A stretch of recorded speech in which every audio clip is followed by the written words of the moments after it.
देखिए, ईश्वर किसे कहते हैं?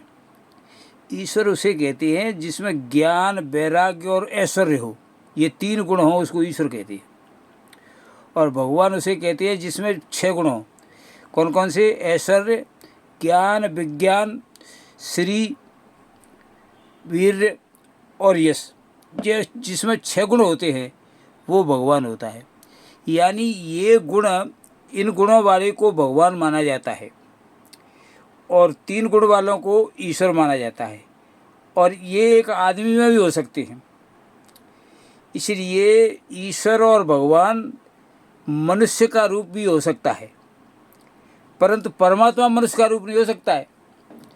परमात्मा उसे कहते हैं जो सर्वव्यापी हो, सर्वशक्तिमान हो, सर्वज्ञाता हो, सर्वकर्ता हो, उसे कहते हैं। तो जो अनंत हो, अनंत का तो कोई रूप होता ही नहीं है। इसलिए परमात्मा का कोई रूप नहीं होता है।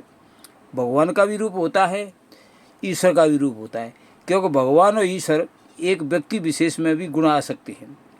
लेकिन परमात्मा अनंत, जिसका कोई आकार नहीं है, अति सूक्ष्म, अंतर्यामी, इतने गुण वाला जो होता है वो उसका कोई रूप नहीं होता है। इसलिए परमात्मा का कोई रूप नहीं होता है, केवल भगवान और ईश्वर का ही रूप होता है। भगवान और ईश्वर के दर्शन हो सकते हैं, परमात्मा के नहीं हो सकते हैं।